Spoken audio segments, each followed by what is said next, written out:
Hosea Ballou is considered to be one of the founders of Universalism in America. He was a legendary circuit rider, credited with traveling by horse up to 100 miles and preaching in as many as 6 churches every Sunday. One of his distant cousins of the following generation, Aidan Ballou, was born into the Sixth Principle Baptist Church. The Sixth Principle Baptists formed in Rhode Island, the result of the first schism in the First Baptist Church in America.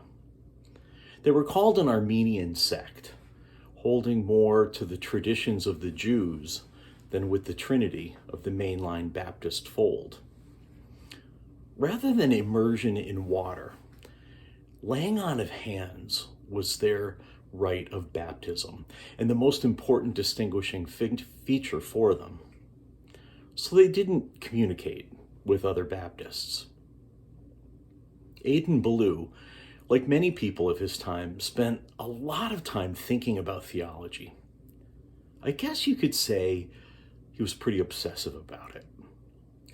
Early in his adulthood, he became a Universalist, then a minister, engaging in a loud public debate with his cousin Hosea. You see, Hosea was what was later called an ultra-universalist. He didn't believe in hell. He thought hell was what we create for each other in this life, and that in the afterlife, everyone is reunited with an all-loving God. But Aidan believed, despite the preponderance of ultra-universalism, that all humans had equal potential to be forgiven by and restored to right relationship with God in heaven. He believed that everyone should have to pay for their sins, no matter how great or small. Everyone has to be held accountable for their actions. He was what was and is called a restorationist. As a young minister, an admirer of Leo Tolstoy, Aidan wanted to live out what he called practical Christianity in a community that would be a kind of enclave. He imagined it having the characteristics of both a factory town and a monastery or commune, yet in relationship with the outside world. Here's how he described the standard of practical Christianity in 1839. We are Christians. Our creed is the New Testament. Our religion is love. Our only law is the will of God. Our grand object is the restoration of man, especially the most fallen and friendless. Our immediate concern is the promotion of useful knowledge, moral improvement, and Christian perfection. We cannot live merely to eat, drink, sleep, gratify our sensual appetites, dress, display ourselves, acquire property, and be accounted great in this world, but to do good. In 1843, he secured a piece of land in Milford, Massachusetts that came with a big old house where the first few families lived, each with just a room or two. They shared everything, committed to the ideals. When families and individuals joined the community, they bought into it with all of their funds, which purchased for them a share in ownership relative to their input, and based on their earnings, their shares could increase over time. They had the option of selling out and leaving. It was a socialist system, and as Aidan Ballou insisted, never communist. He called the place Hopedale, and its guiding principles were temperance, abolitionism, women's rights, and education. They even practiced spiritualism, a belief not uncommon among Universalists of the time, a belief that groups of people can communicate with the spirits of the dead, especially through mediums. By 1846, the community had grown to 70 residents with a dozen houses, a machine shop, and a sawmill. The community even started a factory that manufactured components for weaving looms. Residents were treated to speeches and lectures by progressive thinkers of the day, including Frederick Douglass and Sojourner Truth. While Ballou believed that men and women were equal, he also believed that each gender was assigned a role by God. With few exceptions, men were leaders in the governance of the community, while women were given domestic roles. While their babies were nursing, women, though, were credited with 8 hours per week of community work for feeding their own infants. At Hopedale, there was a narrow understanding of what the community was supposed to be and how its members were supposed to live in it. The guiding ideals of temperance, abolition, women's rights, spiritualism, and education were non-negotiable. But residents were encouraged to explore other theologies, and they took great joy in doing that together. They engaged in great debates. They rarely changed each other's minds, but they loved the discourse and the challenge. The mid-19th century was a time when mainstream religion was very narrow and prescriptive. Dancing was considered by most Americans to be sinful. But the folks at Hopedale held a very broad and expansive view of their faith, which resident Sarah Bradbury described as an entertaining, continuous performance of religious fads. They danced together. They staged musical performances as expressions of their beliefs. They debated the merits and symbolism of jewelry. Some became vegetarians. Some women chose not to wear flowers on their hats, which was radical for the time. And some men stopped shaving until the end of slavery. Hopedale was a vibrant place. For a while, it looked like it could be the utopia Arden Ballou imagined. It grew to over 200 members. They built a school, chapel, post office, bank, factory, and no fewer than 16 different businesses. Then it stalled. Problems began popping up. There was one time when two people, both married to other people, were discovered to be having a sexual relationship.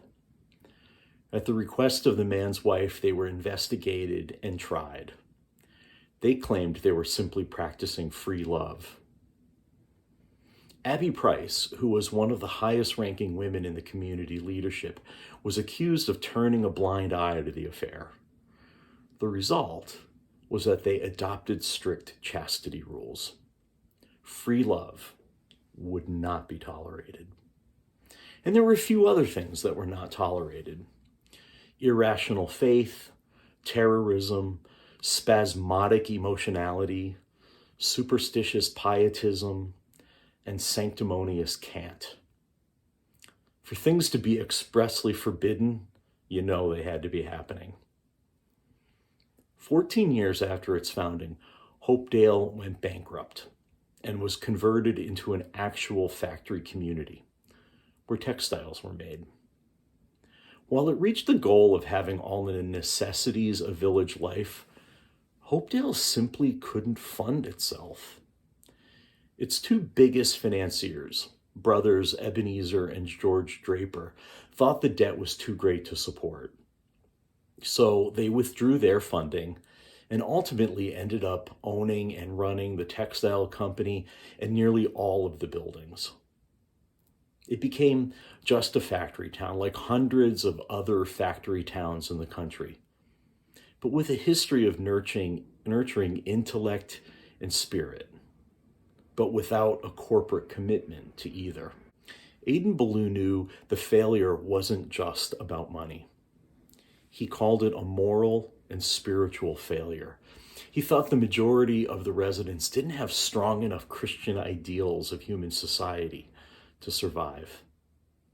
He thought the whole utopian movement of practical Christianity was too far ahead of its time to work.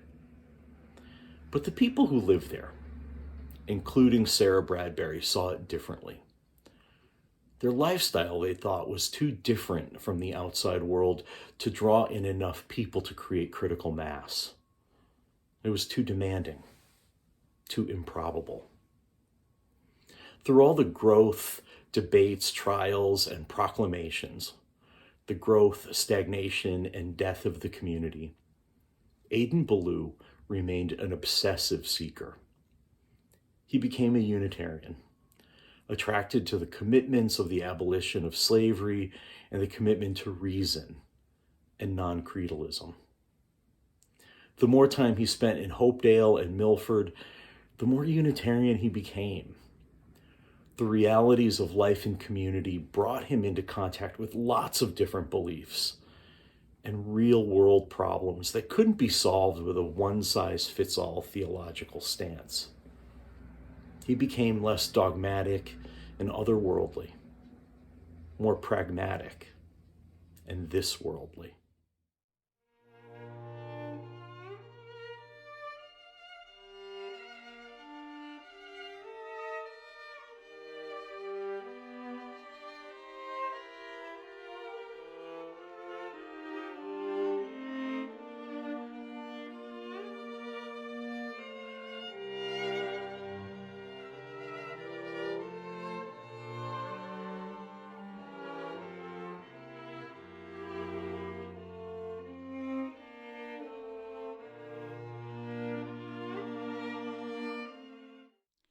The whole first part of my life, my dearest wish was to find an uninhabited island somewhere and move there all by myself.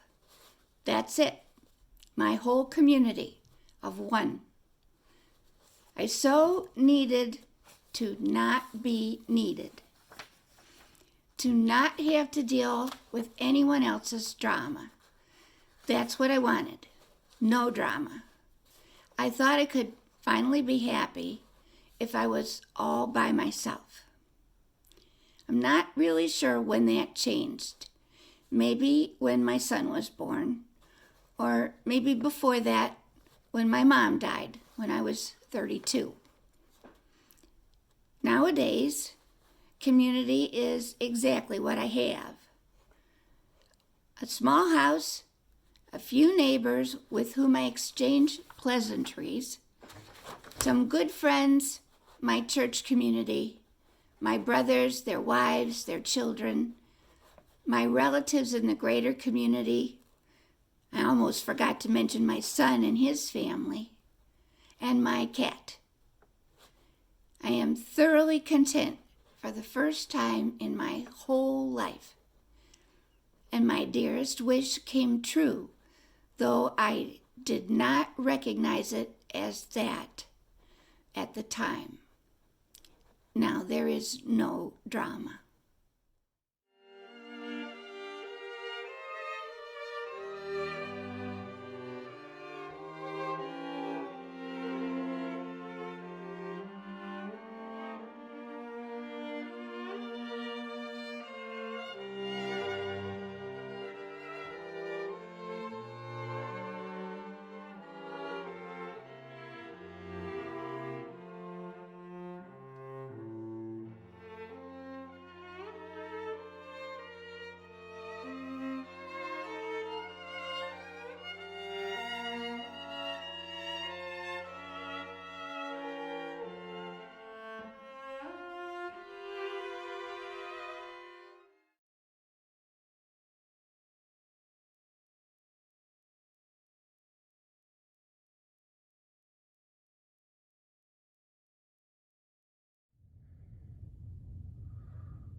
At the end of the bus boycott in Montgomery, Alabama, the Reverend Martin Luther King Jr. spoke to a crowd made up mostly of people who had sacrificed so much during the year-long struggle, which began when Rosa Parks refused to move to the back of the bus.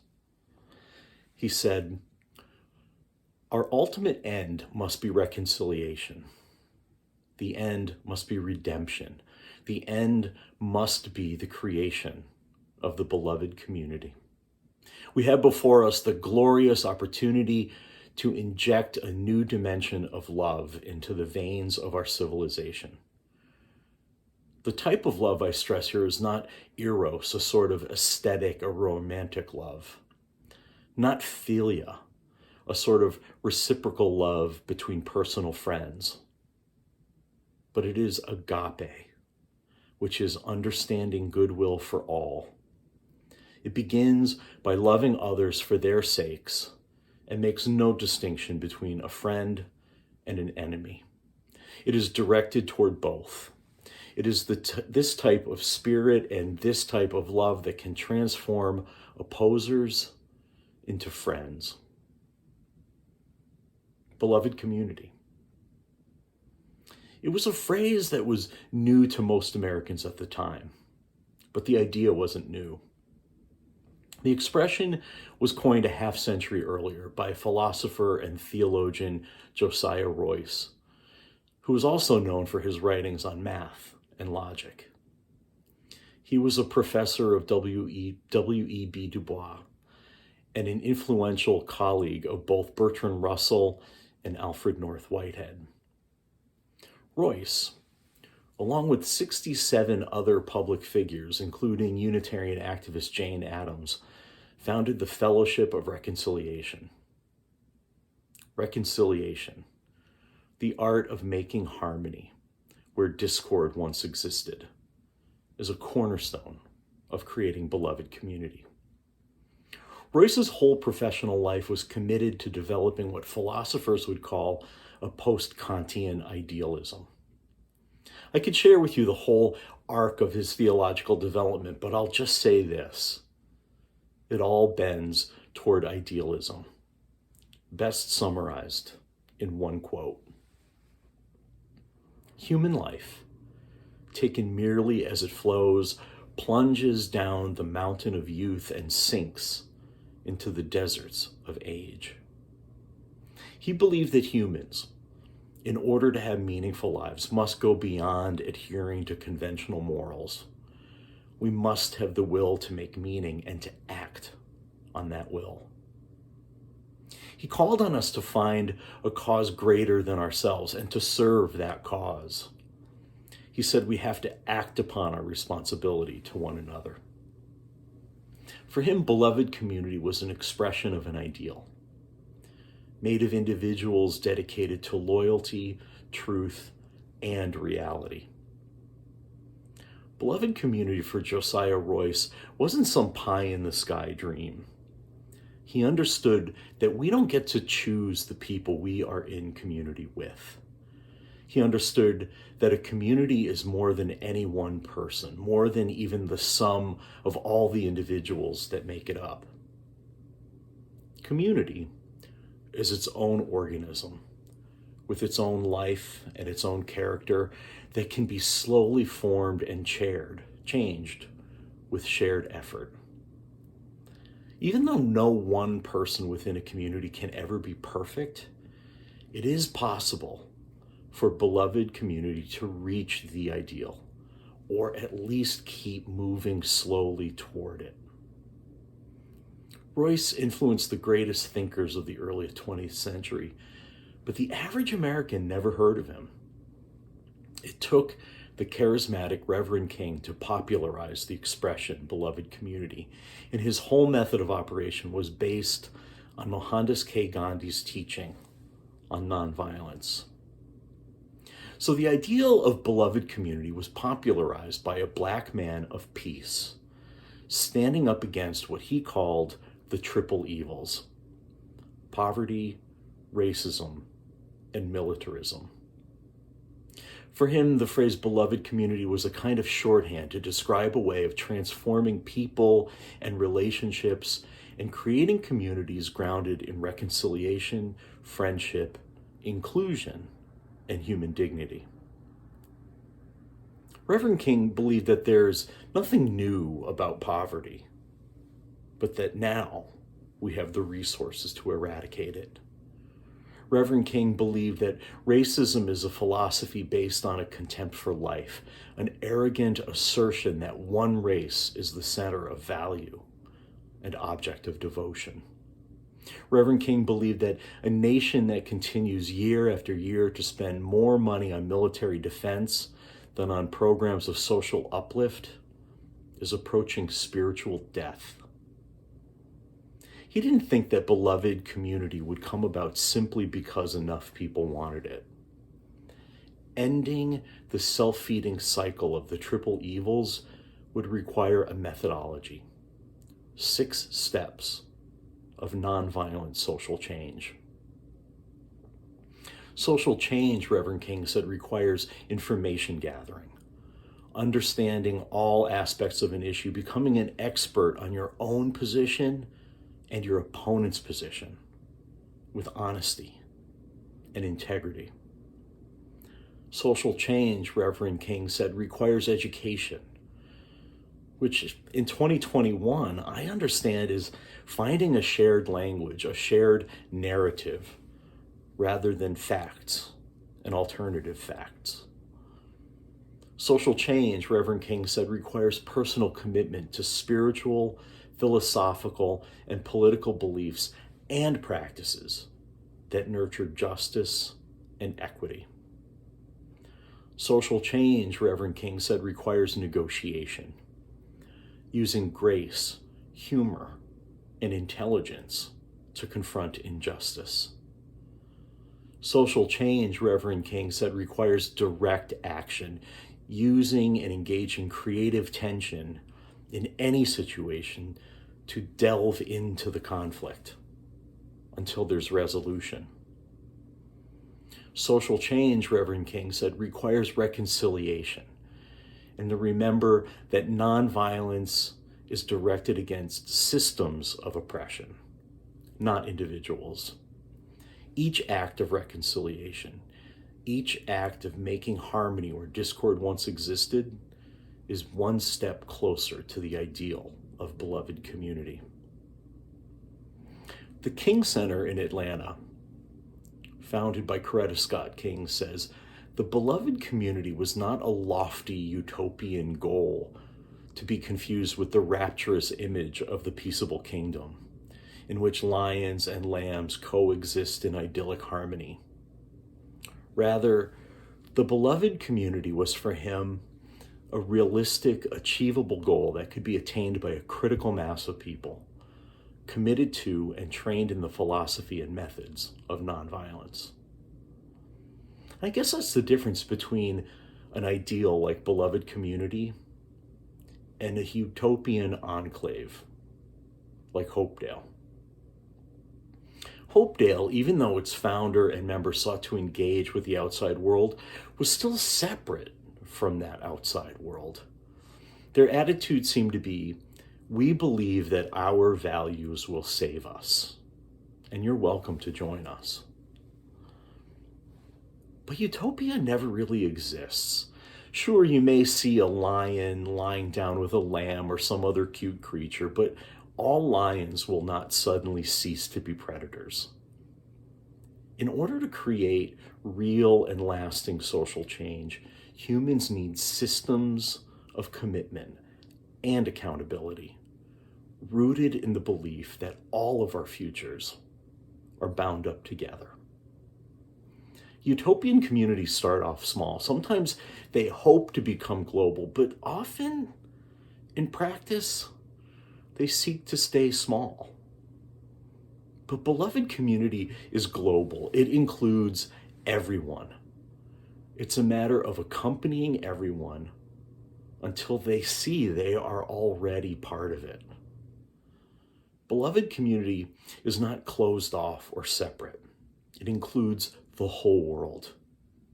It doesn't avoid conflict, sweeping past transgressions under the rug as if they never happened.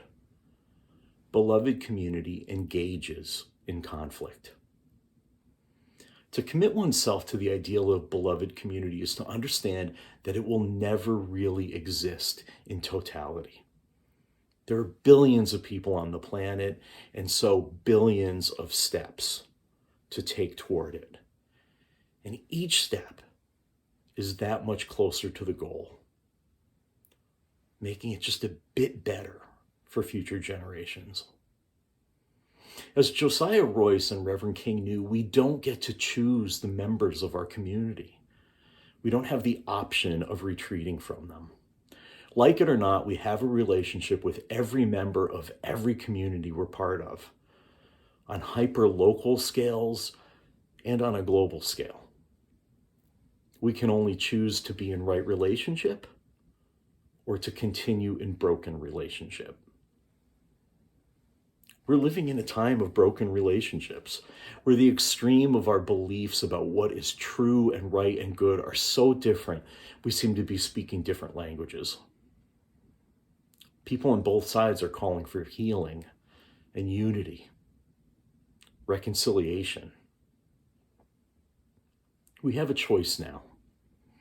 We can either retreat into our protected enclaves and continue to surround ourselves with people who agree with us and to do it with more fervor, or we can fix our eyes on the ideal of beloved community, reach out to our opponents, learn their stories, negotiate in earnest for the good of the whole, and reconcile.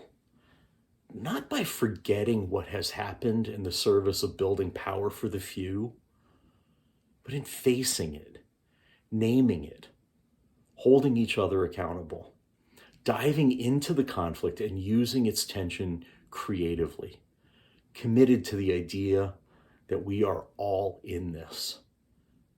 We all have everything to lose and everything to gain. In 1966, in an article in Christian Century magazine, Reverend King talked about the ultimate goal of beloved community. I do not think of political power as an end. Neither do I think of economic power as an end. They are ingredients in the objective that we seek in life. And I think that end of that objective is a truly brotherly society, the creation of the beloved community. May we each commit ourselves to being a part of a society of siblings, creating the beloved community. May it be so.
Hello, Eashore. Hi, Shore.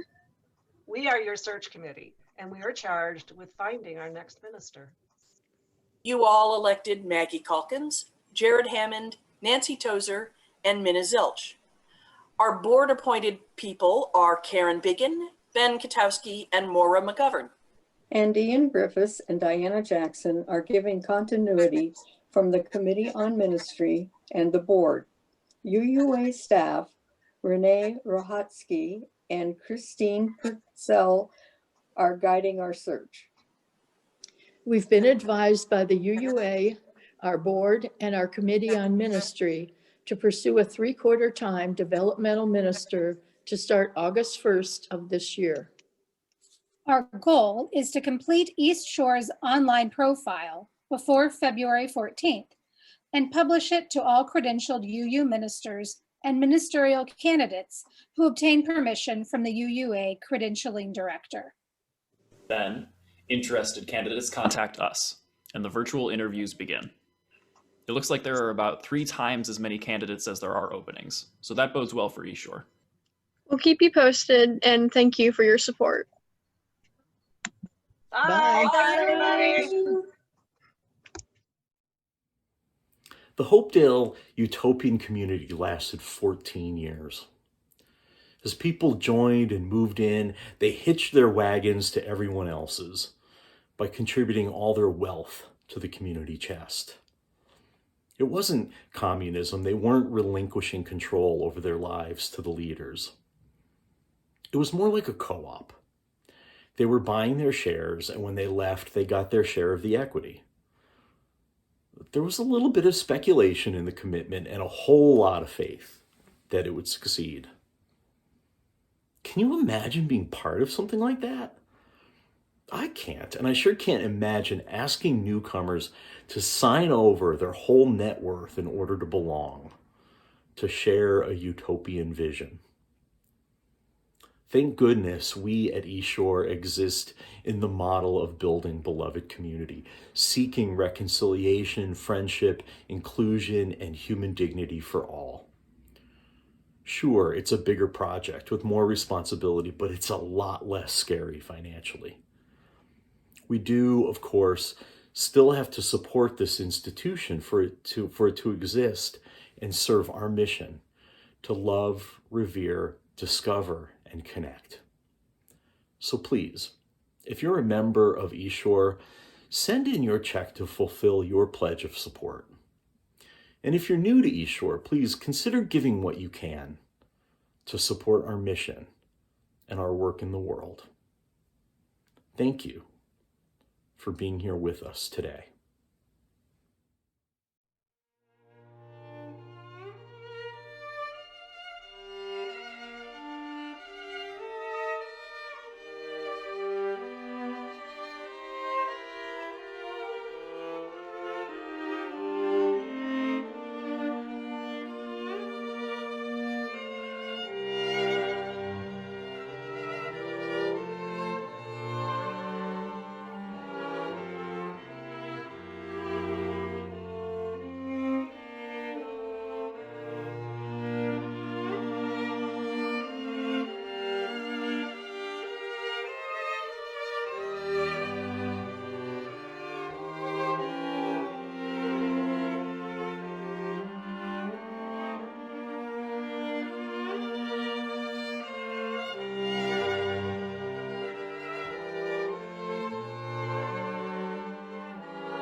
I'd like to end our time together with the words of W.E.B. Du Bois.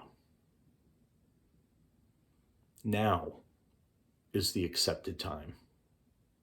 Not tomorrow, not some more convenient season. It is today that our best work can be done, and not some future day or future year. Top left probably. And then, yeah, Okay. we can kind of. Should I participate? I'm not really part of the hiring team. Sure, but you're part of Oh, go our ahead. group. Yeah. Yeah, I say, hey, Maura, Okay, do I have to? Yeah, I should be okay. you want to huh? join us in the bond of union? We're recording this for the service for Okay. tomorrow. Will you? Be here tomorrow. Yeah. All right, let me move my hands. So, okay. Are we? We're So putting hands up. Okay. we join Join hands hands in in Unitarian Unitarian Universalist Fellowship, Fellowship, pledging pledging ourselves ourselves to an individual individual religious freedom which transcends all transcends creeds, all creeds, not to think Not to alike, think alike. like, but to but journey to journey together. together. How are you going to do that, Jared? Do we need to do it again? So am I going to do like an outtakes version of this? Sure. It's always fun to have some outtakes. Okay, it's on. Okay, I'm going to give you the countdown. Are you ready for the countdown? Okay. Okay, I'm doing the countdown. 3, 2, 1. 3, 2, 1. The record, yes, that's the Yeah, recording. there it is. We were not recording. We get to do it again, huh? Well, do you have it, May, All right, or not? so Nancy, turn it off.